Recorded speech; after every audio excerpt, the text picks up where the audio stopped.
और बेटा थोड़ा तेज देखते हैं ये पोर्शन, जैसा मैंने कहा कि यहाँ से सवाल उठा के देख लो आप। कुछ गिनती के दो तीन पोर्शन है जहाँ सवाल बनते हैं इतिहास में, ठीक है। उनको अच्छे से पढ़ेंगे, बाकी चीजें इतना वो नहीं कि बहुत फोकस करना हो। ठीक है, देखते हैं।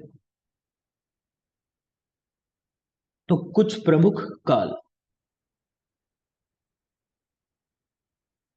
तो ऋग्वेद का टाइम याद कर लेना, 4000 से 6000 ईसा पूर्व, ये बहुत जरूरी है। और सबसे पुराना वेद कौन सा है? तो ऋग्वेद है। और आयुर्वेद वो किस वेद से आया है बोलो? अथर्ववेद। अथर्ववेद। क्लियर, तो उतना याद रखना है। फिर व्रत सुश्रुत का टाइम लिखा है 1000 से 1500 ईसा पूर्व। ठीक है, काशीराज दिवोदास धनवंतरी 1000 से 1500 ईसा पूर्व। गुरु शिष्य हैं अगेन ये भी, इनका भी सेम ही टाइम मानता है। अग्निवेश 1000 ईसा पूर्व। Charak second century, Sushruta third century, Kautilya third century, Dravid fourth century. ये सब याद रखने हैं, मैं बता रहा हूँ सिर्फ जरूरी क्या है। Nagarjuna fifth century, Vriddhavagbhata six century, Bhattar Harishchandra six century, Swami Kumar, है ना, स्वामी जी का पंजा याद किया था बुक इनका नाम, और 7वीं सदी। लघु वाग्भट 7वीं सदी, माधव 7वीं सदी, जेजेट नाइन्थ, वृंद नाइन्थ।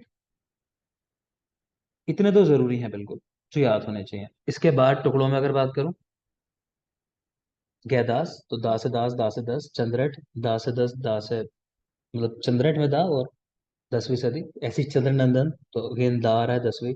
तीष्टाचार्य, तो टा से आ जाता है 10, तीष्टाचार्य। चक्रपाणी बहुत जरूरी 11।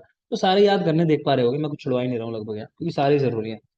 दलहन 12वीं सदी, वंगसेन 12वीं सदी, सोढ़ल 12वीं सदी, शारंगधर 13वीं सदी। इसके सामने लिख लो 13वीं का पूर्वार्ध, ऐसा लिख लो 13th सेंचुरी पूर्वार्ध, इसके आगे लिख लो पूर्वार्ध। ये जरूरी वर्ड है, आगे बात करेंगे क्यों। फिलहाल 13th का पूर्वार्ध।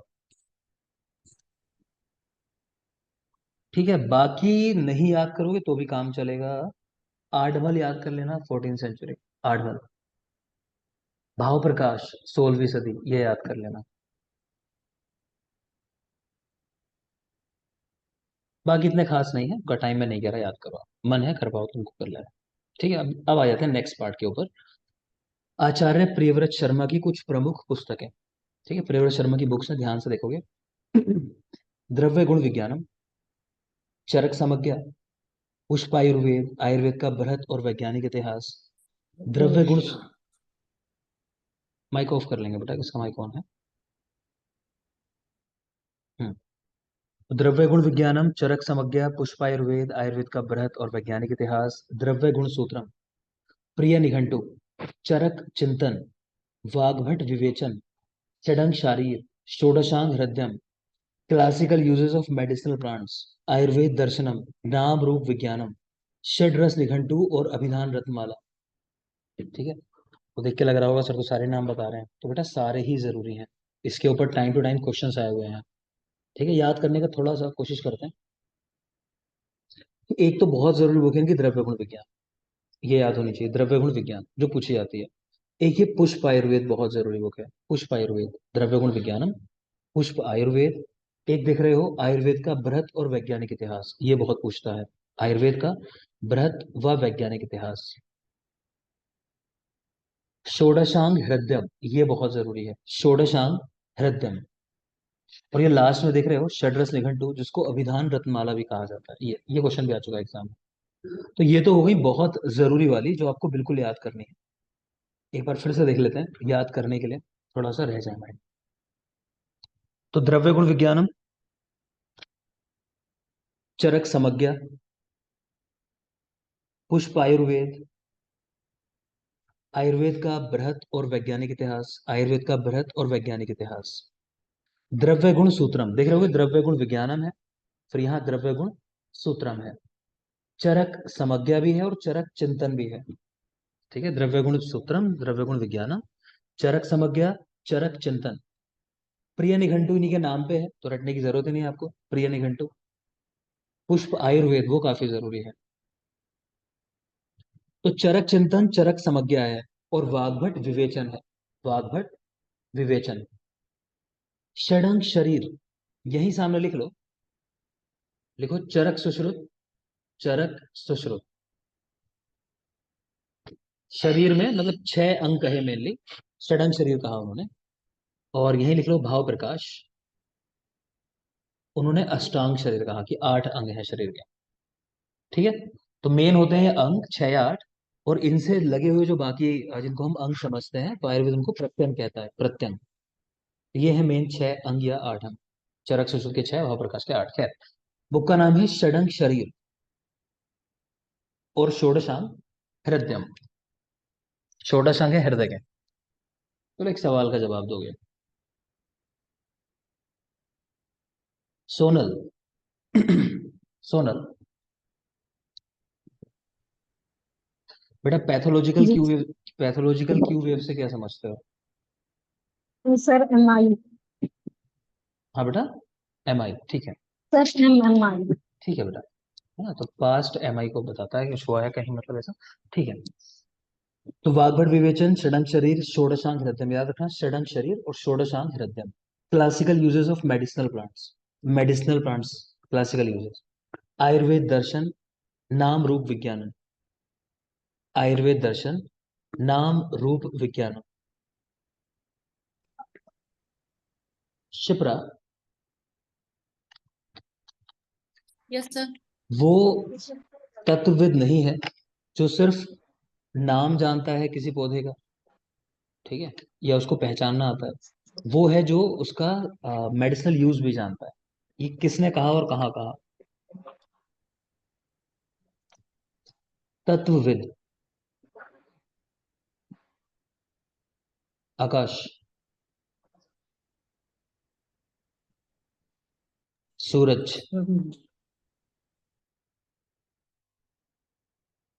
शेफाली। चरक ने चरक सूत्र एक में। ठीक है, तो चरक सूत्र 1 के अंदर तत्वविद का उल्लेख है कि द्रव्य का सिर्फ नाम और रूप पहचान लेना ही काफी नहीं है, उसके प्रयोग पता होने चाहिए। ठीक है, तो याद रखोगे। खैर, यहाँ पर है नाम रूप विज्ञानम, इनकी बुक का ही नाम है। षड रस निघंटु या अभिधान रत्नमाला। कल के सेशन में आपको रस भी पढ़ाऊंगा मैं 25 नंबर चैप्टर के अंदर। ठीक है, फिलहाल षड रस निघंटु, इसी का दूसरा नाम है अभिधान रत्नमाला। पूछा गया था इनमें से किस बुक को षड रस निघंटु के नाम से भी जानते हैं, तो अभिधान रत्नमाला को, ऐसा क्वेश्चन था। खैर आगे चलो। आचार्य चक्रपाणि दत्त की प्रमुख पुस्तक है, ये भी काफी जरूरी है, इनकी भी सारी बुक्स याद होनी चाहिए आपको। तो एक तो संग्रह नाम से इन्होंने लिखी है, तो देख सकते हो यहाँ पर चिकित्सा संग्रह, जिसको क्या बोलते हैं, चक्रदत्त। चिकित्सा संग्रह। द्रव्य गुण संग्रह, ध्यान रखना, द्रव्य गुण देखते ही लोगों का हाथ एकदम चल पड़ता है इनकी तरफ, प्रियव्रत की तरफ। ठीक है, तो ऐसा नहीं है। प्रियव्रत शर्मा की द्रव्य गुण विज्ञान और सूत्र है। जबकि संग्रह वर्ड देखो तो वो चक्रपाणी के साथ चले जाना। तो चिकित्सा संग्रह हो, द्रव्य गुण संग्रह हो, या फिर नीचे देख पा रहे हो सर्वसार संग्रह। ठीक है, तो संग्रह वाली सारी बुक्स इनकी हैं। चिकित्सा संग्रह, द्रव्य गुण संग्रह, सर्वसार संग्रह। इसके अलावा शब्द चंद्रिका, व्याकरण तत्व चंद्रिका, शब्द चंद्रिका, व्याकरण तत्व चंद्रिका, मनोरमा खंडन, मनोरमा खंडन, गूढ़ वाक्य बोध, गूढ़ वाक्य बोध, व्यग्र दरिद्र शुभंकर, व्यग्र दरिद्र शुभंकर, सर्वसार संग्रह। और लास्ट में कहना है कि चक्रदत्त जो लिखी गई है वो वृंद की सिद्ध योग बुक है, उसको आधार लेकर लिखी गई है। तो चक्रदत्त वृंदकृत सिद्ध योग को आधार लेकर लिखा गया है। तो पीछे प्रियव्रत में आपने देखा था एक तो वाग्भट विवेचन, और चरक में देखा था चरक चिंतन चरक समज्ञा, चरक चिंतन चरक समज्ञा और वाग्भट विवेचन। और यहाँ देख रहे हो आप, तो यहाँ है मनोरमा खंडन, इस पे भी काफी सवाल आता है। याद रखना मनोरमा खंडन किसकी है, तो चक्रपाणी की। नेक्स्ट ले लेंगे कुछ प्रमुख ग्रंथ। तो ये शायद हम ऑलरेडी देख चुके हैं इतिहास पोर्शन के अंदर, सबको ध्यान आ रहा होगा, जल्दी से देख लो। तो शल्य तंत्र से संबंधित ग्रंथ क्या है? वृद्ध, भोज तंत्र, भालुकी, कपिल, गौतम। आपको मैंने कहा था गौतम याद रखना, ठीक है। और ये भालुकी देख पा रहे हो, कपिल देख लेना। चाणक्य से संबंधित सारे याद होने चाहिए, कांकायन, गार्ग्य, गालव, कराल, शौनक, भद्र शौनक, सात्यायिक, औपधेयक, मैंने बताया था कुछ नाम आपको। कुमार भृत्य, तो हिरण्याक्ष ने कुमार को पर्वत से बांध दिया, ध्यान आ रहा होगा। तो हिरण्याक्ष तंत्र, कुमार यानी कुमार भृत्य के, ऐसा भी कर सकते हो, कुमार तंत्र भी एक बुक है। पर्वत से बांधा, तो पर्वतक तंत्र और बंधक तंत्र। अगत तंत्र से संबंधित, तो गुरुवार को एक गरुड़ सनक गया, सनक कर उसने कुछ हमने पढ़ा था, किसी को लंबा कर दिया, उल्लू को, या कुछ ऐसे याद किया था। तो नाम समझ में आ जाते हैं। तो सनक संहिता, आलम्बायन संहिता, बृहस्पति संहिता और गरुड़ संहिता। तो ये अगत तंत्र से संबंधित ग्रंथ है। वाजीकरण से संबंधित कुचुमार तंत्र, अनंग रंग, पंचशायन, वात्स्यायन काम सूत्र, देख लेना। पंचशयन आपसे वहां भी कहा था, याद कर लेना। गज आयुर्वेद पर एक बुक है गज लक्षण, ये बृहस्पति ने लिखी है। गज लक्षण बृहस्पति ने, और मातंग लीला वो नीलकंठ ने लिखी है।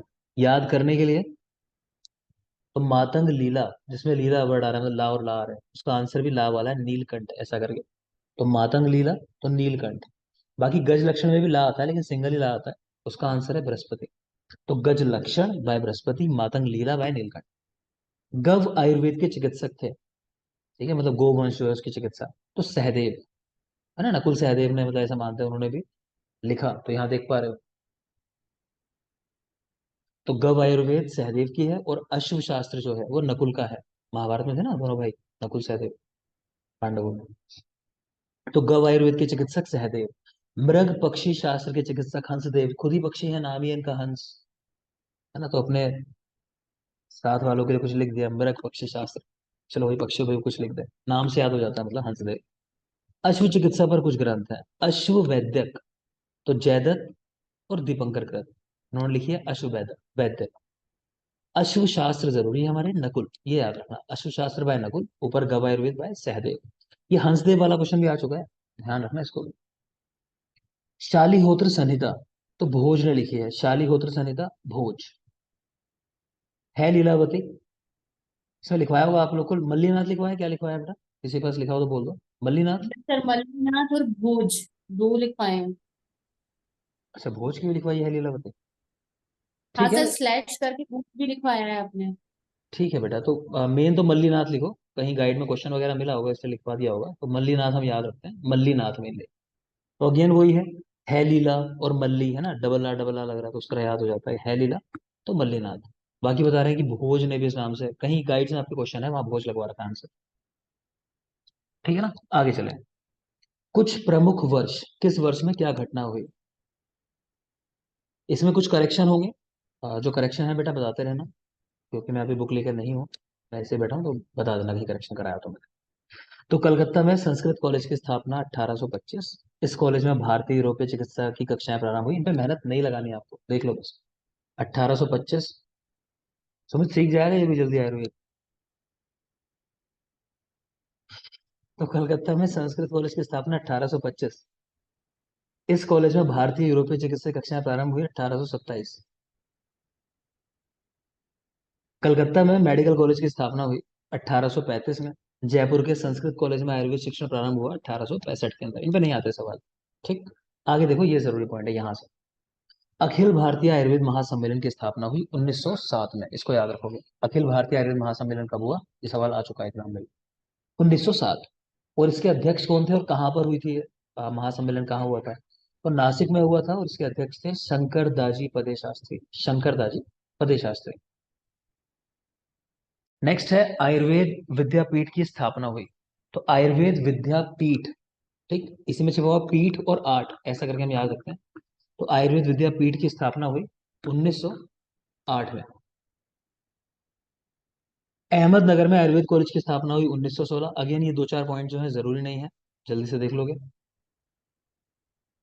ठीक है। तो 1908 में, एक मिनट,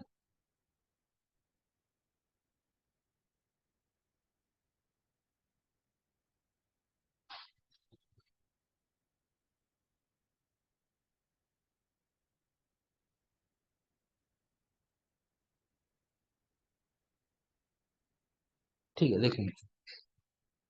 तो आयुर्वेद विद्यापीठ की स्थापना हुई 1908 में। अहमदनगर में आयुर्वेद कॉलेज की स्थापना हुई 1916। ऋषिकुल आयुर्वेद कॉलेज की स्थापना हुई 1919। तो अगर आप किसी ऐसी जगह से हो जो आपके आसपास है, कॉलेज आपके स्टेट में पढ़ते हैं, तो याद कर लेना, अदरवाइज जरूरी नहीं है आपके लिए, ठीक है। आपके स्टेट से रिलेटेड है तो चाहो तो देख सकते हो, कि लोकल एग्जाम जब होता है या एमओ जैसे, तो वहां पूछ लेते हैं ऐसे सवाल।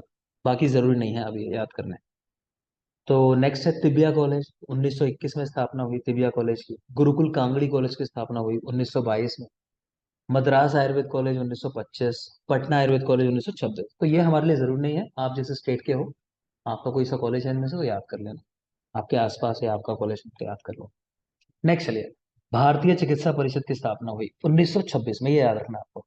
भारतीय चिकित्सा परिषद की स्थापना 1926 लखनऊ में।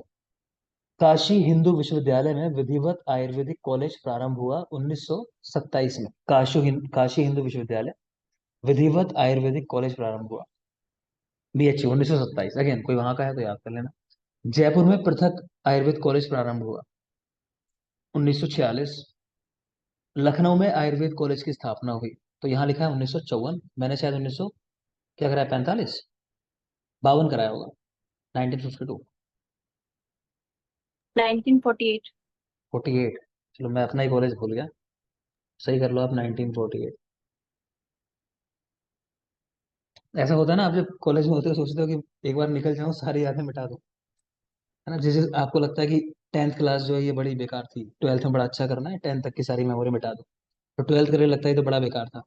अभी जो लोग अपने कॉलेज में हैं, इंटर्नशिप चल रही है, उन्हें लग रहा होगा ये बस यहाँ से जान छूटे मेरी एक बार, लड़कों का तो खासकर होता है, यहाँ से जान छूटे फिर मैं कहीं और जाऊँ तो दोबारा से नए सिरे से सब कुछ सही करूंगा, है ना। तो इसलिए लड़के भूल जाते हैं अक्सर। तो 1948 लखनऊ आयुर्वेद कॉलेज की स्थापना हुई, ठीक। 54 में हॉस्टल बना था, क्या, तो ये तो ठीक ही है हमारा। जामनगर में प्रथम स्नातकोत्तर प्रशिक्षण केंद्र प्रारंभ हुआ। बताओ बेटा, यहाँ भी कुछ करेक्शन कराया होंगे, कुछ कराया यहाँ करेक्शन 1956 में? 19 नहीं कराया। नहीं सर, ये वो गुजरात आयुर्वेद विश्वविद्यालय में करवाया है आपने 1967। तो कर लोगे इसको इसमें 19। 1952 तक हाँ बेटा जामनगर में प्रथम 52। 1952। तो जामनगर में प्रथम स्थानोत्तर। हाँ यार, ये 1952 कराया होगा, और ये यहाँ पे 1950, 67 सर। अच्छा 1967। तो ये करेक्शन कर लो पहले आप, बाद में आगे बढ़ना, ठीक है। तो तीन सर करेक्शन रिपीट कर दीजिए, कहाँ पे क्या बता रहा हूँ करेक्शन बेटा। है? एक तो लखनऊ वाले में 1948 किया, एक करेक्शन। दूसरा जामनगर में प्रथम स्नातकोत्तर प्रशिक्षण केंद्र प्रारंभ हुआ, तो ये 1952, 1952। और तीसरा गुजरात आयुर्वेद विश्वविद्यालय की स्थापना हुई तो 1967, 1967। गुजरात आयुर्वेद विश्वविद्यालय की स्थापना 1967, ये करेक्शन कराएं। एक और करेक्शन होगा, राष्ट्रीय आयुर्वेद संस्थान जयपुर की स्थापना हुई, इसमें क्या कराया है? 6 करवाया है इसको, ठीक है। 5 लिखा है ना यहाँ पे, 6 हम्म, करवाया 1976। ठीक है बेटा, तो इसको 76 कर लोगे, 1976, ठीक है। करेक्शन बाकी इसमें भी है, ये जो डेट लिखी हुई है 24 मई, लेकिन क्योंकि डेट को कोई पूछता नहीं है ऐसे, तो आप 2003 ईयर याद रखोगे इसमें भी, ठीक है। फिर से एक बार बोल दे रहा हूँ, जो जो करेक्शन उनके साथ बोलता चला जा रहा हूँ, क्योंकि ये जरूरी भी है बेटा। क्योंकि नेशनल इंस्टीट्यूट्स हैं, और जामनगर जैसे आप जानते हो सेंटर ऑफ एक्सीलेंस है, उस पॉइंट ऑफ व्यू से भी जरूरी हो जाता है। तो जामनगर में प्रथम स्नातकोत्तर प्रशिक्षण केंद्र प्रारंभ हुआ 1952। खैर मैं तो इसे भी भूल चुका हूँ सब कुछ अभी। केंद्रीय आयुर्वेद सिद्ध अनुसंधान परिषद 1959। काशी हिंदू विश्वविद्यालय में स्नातकोत्तर पाठ्यक्रम प्रारंभ हुआ 1963। केंद्रीय आयुर्वेद एवं होम्योपैथी अनुसंधान परिषद, देखो ये जरूरी है हमारे लिए। हाँ, ये जो अलग अलग यूनिवर्सिटीज हैं, कॉलेजेस हैं, वो सबके लिए जरूरी नहीं है। आप गुजरात के हो तो आपको पता होना चाहिए, बिल्कुल तय बात है, ठीक। बाकी इतना पता हो कि सेंटर ऑफ एक्सीलेंस कौन सा है, कहाँ, गुजरात है, उतना याद करो। कोई पूछे एडवर्स ड्रग रिएक्शन के लिए जो भी रिपोर्टिंग है, उसका एपेक्स सेंटर कौन सा है, बोलो कौन सा है? जामनगर। नहीं बेटा, अय्या है, इसलिए बता रहा हूँ। पहले जामनगर था, अभी वो अय्या हो चुका है, ठीक है, शिफ्ट हो गया, तो उसको लिख लो अय्या। Centre for reporting adverse drug reactions in Ayurveda, तो अय्या, all India institute of Ayurveda, Sarita Vihar, new Delhi, Faridabad road पे पड़ता है। चलो बाकी देख लेंगे। सर तो सिंगल लाइन पर। बेटा, centre for reporting adverse effects of ayurvedic drugs, apex body कौन सी है हमारी, तो अय्या, all India institute of Ayurveda, ठीक है।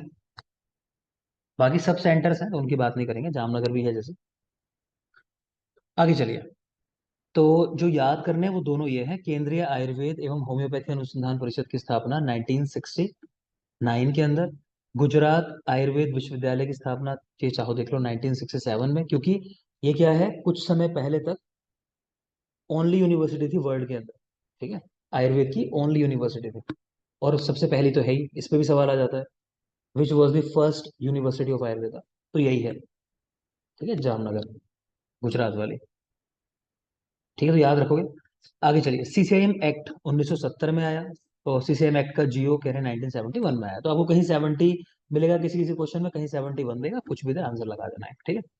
राष्ट्रीय आयुर्वेद संस्थान जयपुर की स्थापना हुई, तो यहाँ एक करेक्शन किया 1976, गेम जरूर नहीं है। राजस्थान आयुर्वेद विश्वविद्यालय की स्थापना हुई तो 2003 के अंदर हुई, ये देख लेना। यहाँ कुछ कंट्रोल प्रोग्राम है, चलो मैं पढ़ा देता हूँ। वैसे प्रोग्राम्स में क्या है कि मैं पूरे भी पढ़ाना चाहता हूँ आपको दोबारा से एक बार, ठीक है, पूरे पूरे प्रोग्राम्स पढ़ाना चाहता हूँ, लेकिन अभी नहीं। अगर ये डेट आ गई मान लो आपके एग्जाम की यूपीएससी की अचानक से कि इस तारीख को है, तो उसके पहले मैं पूरे पढ़ाऊंगा, ठीक। क्योंकि ये पीजीटी के लिए इतना जरूरी नहीं है, वहां के लिए तो ये ईयर्स ही जरूरी है। कुछ होगा जरूरी तो मैं बता दूंगा आपको अलग से, क्लियर है। तो अभी नहीं मेहनत मेहनत करेंगे, वही लास्ट में करेंगे, वरना भूल जाओगे आप सब कुछ तब तक। तो नेशनल मलेरिया कंट्रोल प्रोग्राम 1953 1953, और नेशनल मलेरिया एरेडिकेशन प्रोग्राम तो 1958। तो कंट्रोल प्रोग्राम आया 53 के अंदर, और एरेडिकेट करने के लिए, खत्म करने के लिए पूरी तरह 1958 में। National TB control program 1962, TB control 1962, और नेशनल लेप्रोसी कंट्रोल प्रोग्राम 1955। सारे प्रोग्राम जरूरी हैं यहाँ तक, तो बहुत क्वेश्चन आ चुके हैं इनके ऊपर। मलेरिया 1953 और मलेरिया एरेडिकेशन 58, टीबी कंट्रोल 1962 और लेप्रोसी कंट्रोल 1955। ठीक है, लेप्रोसी 1955, टीबी 62 बाद में आया उसके। नेशनल लेप्रोसी रेडिकेशन प्रोग्राम तो 82-83 के वर्ल्ड कप जीत रहे हैं, इस खुशी में चलो लेप्रोसी को भी निपटा देते हैं। ठीक है, तो 1983। स्मॉल पॉक्स रेडिकेशन इन वर्ल्ड, तो वर्ल्ड ने तो 1974 में, लेकिन हम भारत में हमने उसको रेडिकेट किया 1977 में। ठीक है, तो स्मॉल पॉक्स रेडिकेशन इन वर्ल्ड 1974 और इन इंडिया 1977। अभी सुनने में आए थे पीछे, वैसे कुछ केसेस कहीं रिपोर्ट हुए हैं। ठीक है, आगे चलिए। नेशनल फैमिली वेलफेयर प्रोग्राम 1953, तो इसको हमेशा ऐसे याद करता हूँ मैं तो, कि जब भी इसका डेंगू का ऐड बनता है ना, डेंगू का मलेरिया का, तो फैमिली को ही दिखाते हैं, तभी लोगों को ज्यादा स्ट्राइक भी करता है कि तुमको नहीं, तुम्हारे बच्चे को नुकसान पहुंचाएगा ना। छोटे बच्चे दिखाते हैं उन्हें डेंगू मलेरिया हो रहा है ऐसा करके, तो एक साथ ही दिखाते हैं। तो ऐसे याद रखोगे, 53 में मलेरिया कंट्रोल प्रोग्राम आया था, उसी समय नेशनल फैमिली वेलफेयर प्रोग्राम।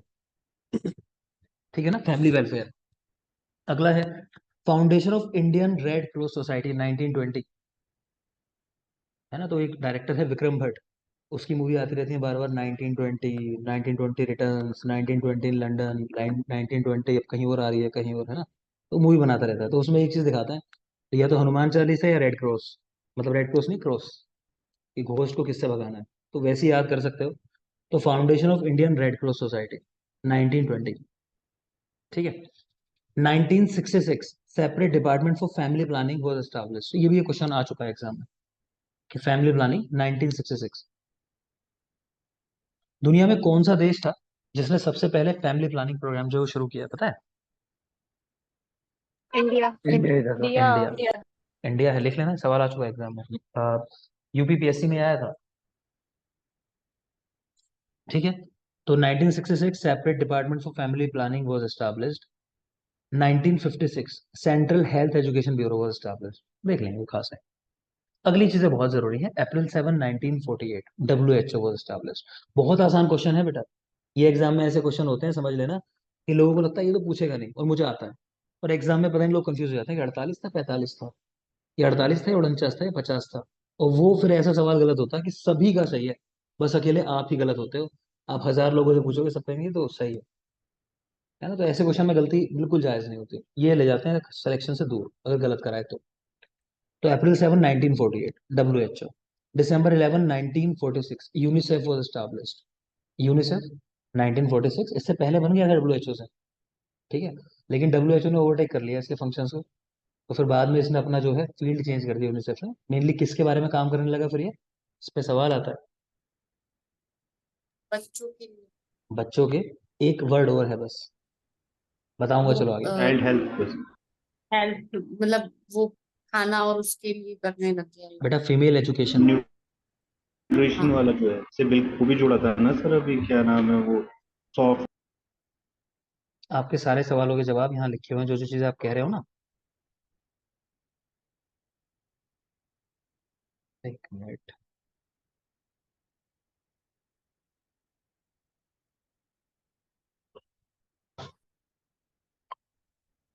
यहाँ देखोगे। 11 दिसंबर 1946 यूनिसेफ का प्रमुख कार्यालय न्यूयॉर्क। यह संस्था निम्न क्षेत्रों से संबंधित है, तो अभी देख लो। ये गर्ल्स एजुकेशन जो मैं कह रहा हूँ, सवाल जो एग्जाम में आया था तो इसके ऊपर आया था, गर्ल्स एजुकेशन के ऊपर। ठीक है, ये तो सब लगा दिया कि इम्यूनाइजेशन, छोटे बच्चों की चीजें, चलो चाइल्ड प्रोटेक्शन हो गया, HIV एड्स, अर्ली चाइल्डहुड है। तो क्वेश्चन जो आया था वो गर्ल्स एजुकेशन पे आया था। बाकी क्या एडवांसमेंट है, तो जब मैं आपको प्रोग्राम्स पढ़ाऊंगा तो वहाँ यूनिसेफ, WHO को भी डिस्कस करूंगा। अभी मुझे भी एग्जैक्ट नई चीजें हैं सारी, कि गोभी एक इनिशिएटिव है इसका, जैसे वो याद रह जाता है। गोभी जानते हो, गोभी इसका एक इनिशिएटिव है बेटा, गोभी। तो यस इसमें सर। क्या है ये? सर जी, ग्रोथ ग्रोथ, ठीक है, और से प्रमोशन एक ओरल ओरल एरेथ्रो रिहाइड्रेशन के लिए है। बी से हाँ, और एक बेस्ट फॉर्मूला, बी breast for feeding, breast formula आई ब्रेस्ट से फीडिंग और एंड इम्यूनाइजेशन। इम्यूनाइजेशन। ठीक है, तो ये लिख सकते हो। गोभी इनिशिएटिव क्या है, लिख लो वहीं जहाँ यूनिसेफ लिखा हुआ है। तो गोभी इनिशिएटिव, चार चीजें हैं इसके अंदर मेनली। जी से कि बच्चे की ग्रोथ के लिए क्या जरूरी है और हो रही है नहीं हो रही है प्रॉपर ग्रोथ। ओ से होता है ओरल रिहाइड्रेशन, कि बच्चे को ये नहीं कि IV लाइन पे लाना है, लेकिन ध्यान रखना है कि डायरिया जैसे बहुत कॉमन कंडीशन है, रोटा वायरस की वजह से मान लो कि सीवियर डायरिया हो जाए, तो उसमें आपको ओरल रिहाइड्रेशन के ऊपर फोकस रखना है कि बच्चा डिहाइड्रेटेड ना हो। और बी का मतलब है ब्रेस्ट फीडिंग करानी है बच्चे को, क्योंकि 6 महीने तक, अर्ली 6 मंथ्स की एज जो है, तो उसमें बच्चे के लिए जरूरी होता है कि माता का स्तन्यपान करे। ठीक है, तो ब्रेस्ट फीडिंग। और आई से लास्ट है कि इम्यूनाइजेशन, ये जो इम्यूनाइजेशन का पूरा प्रोसीजर है उसको अच्छे से फॉलो किया जाए, ये चीज जरूरी है। गोबी, GOBI, याद रखना, सवाल आता है इसके ऊपर। वापिस आ जाते हैं जहां आप पढ़ रहे थे हम लोग, देख लें।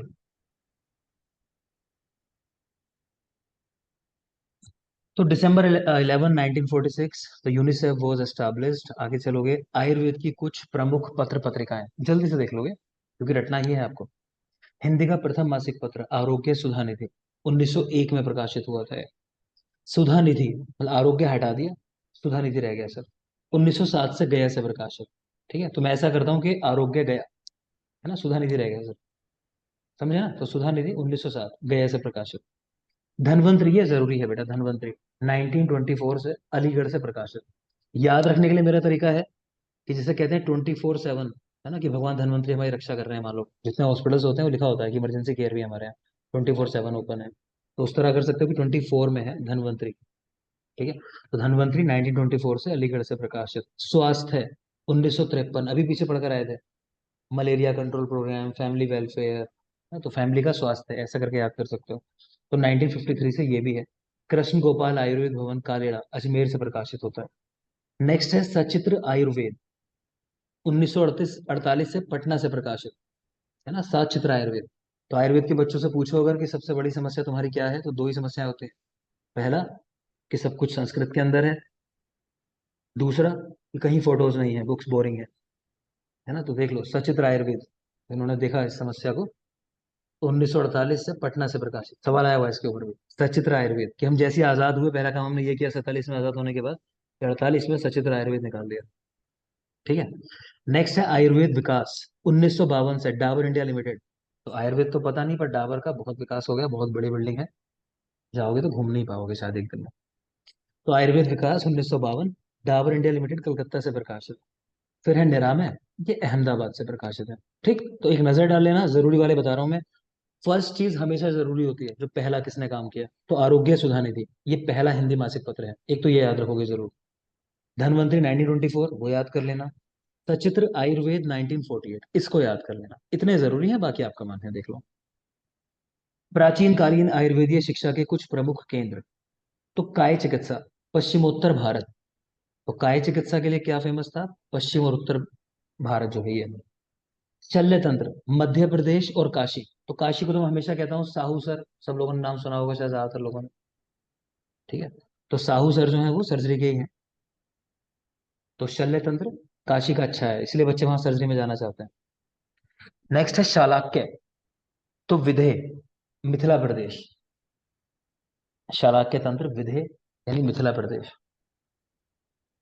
तो ये अगेन जब आप सुश्रुत पढ़ोगे तो मैंने बताया होगा कि विधेय के राजा थे निमि, उनसे सुश्रुत ने सीखा है पूरा शालाक्य, वो लिखते हैं ऐसा। तो याद हो जाता है कि शालाक्य सुश्रुत ने भी विधेय के राजा से सीखा था। तो विधेय प्रदेश में शालाक्य फेमस था। भूत विद्या और पशु चिकित्सा, तो पूर्व देश में। ठीक है, तो पूर्व में आज भी अगर देखोगे तो ज्यादा खेती वेती इतने अच्छे से नहीं होती, तो मान लो पशुपालन अच्छे से होता होगा। और भूत विद्या, तो भूत विद्या और पशु चिकित्सा पूर्व देश में। अगत तंत्र और रसशास्त्र दक्षिण प्रदेश में, आप पढ़ते ही हो कि रसशास्त्र कहाँ से है, दक्षिण से उद्गम हुआ है इसका। एक वो आपके वैसे बात हुई है कि कर्नाटक के लिंगायत मत के जो आचार्य हैं, नहीं, वसव राज्य हैं, चाहो तो लिख सकते हो। कर्नाटक में, वो साउथ की बात है ना, कर्नाटक के लिंगायत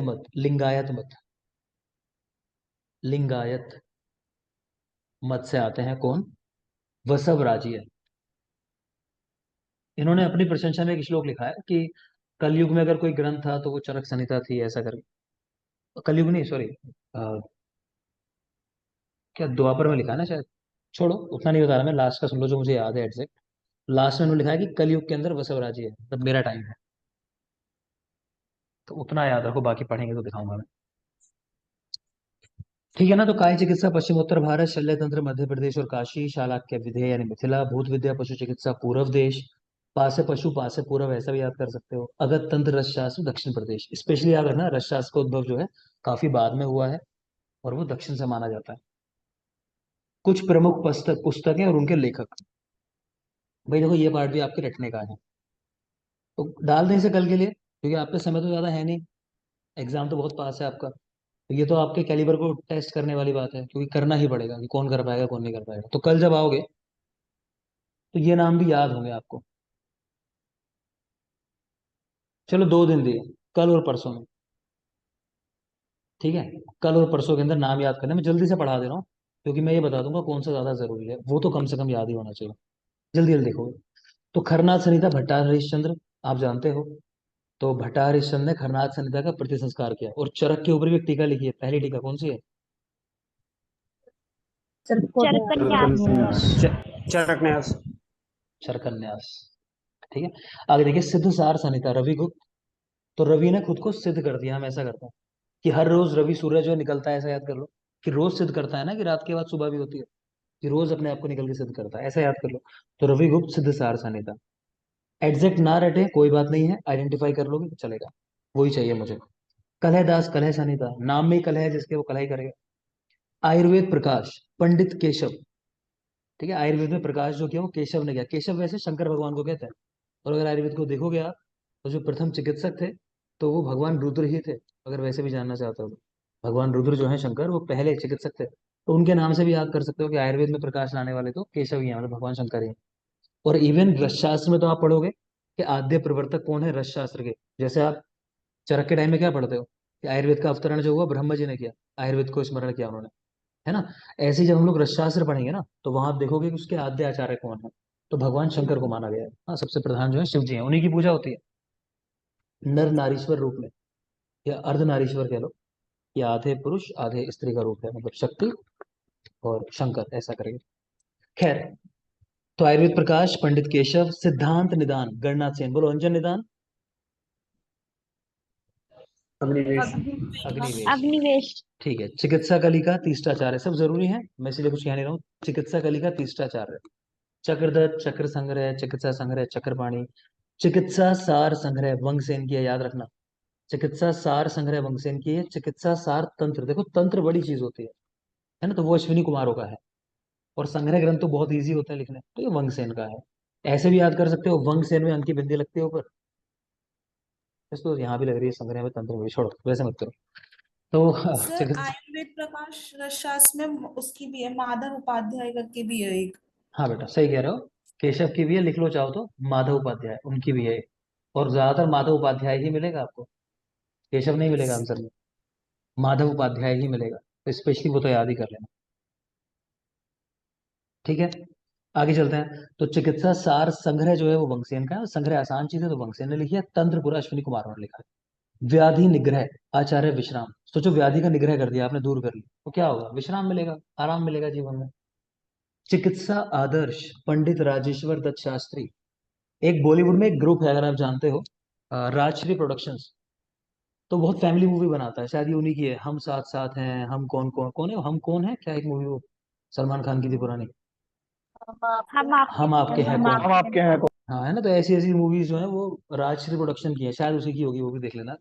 तो उसको कहा जाता है कि वो अच्छी मूवीज बनाता है, मतलब फैमिली मूवीज अच्छी मूवीज होती हैं, तो मैं तो इसी तरह याद रखता था कि वो राजश्री प्रोडक्शन पे कि राजेश्वर चिकित्सा आदर्श, कि देखो वो आदर्श है, ऐसी मूवी बनाओ अभी, बस आदर्श वर्ड याद कर लो कि आदर्श कौन है, राजश्री प्रोडक्शन वाले, चिकित्सा आदर्श।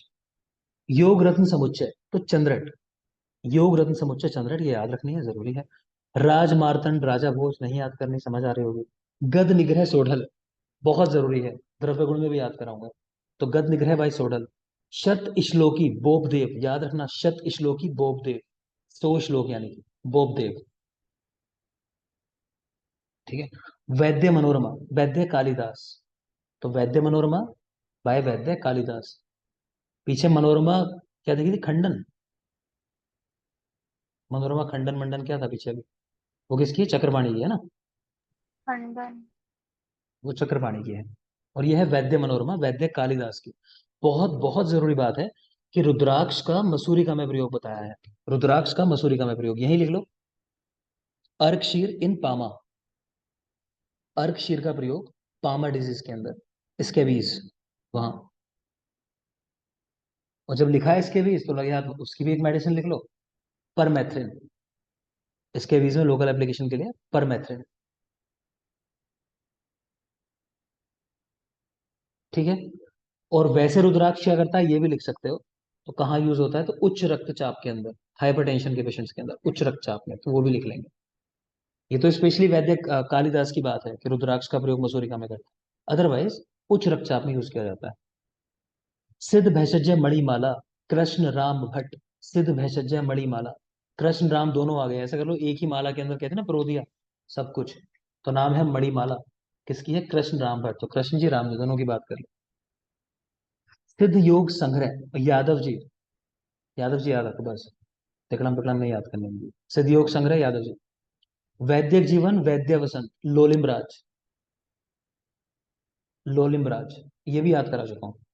अष्टांग निघंटु वाहटाचार्य, वाघभट नहीं है बेटा, ये अष्टांग निघंटु है, ठीक है, वाहटाचार्य का है। थकने लगे लोग, निद्रा का वेग प्रबल हो चुका है, चलो सेशन यही खत्म करते हैं, कल याद करके आना सारे, ठीक है, सब याद करके आना, सारे याद चाहिए मुझे कल और परसों में 100%, क्योंकि मैं भोर कमेटी पढ़ाऊंगा कल आपको, यहाँ से शुरू करूंगा। सर कल क्लास होगी क्या? हाँ बेटा क्लास होगी, कल क्या दिन है, सैटरडे है। Yes sir. चलो सैटरडे है सर। मैसेज डाल दूंगा, अगर मैं आलसी नहीं हुआ तो ले लूंगा, अगर आलसी हुआ, अदरवाइज कल मैं खाली हूँ, वैसे ले सकता हूँ क्लास, मैं देख के बता दूंगा, मेरा मूड होगा तो मैं ले लूंगा, अदरवाइज नहीं, मैसेज पे देख लेना क्या कह रहा हूँ, ठीक है, थैंक यू। ठीक है।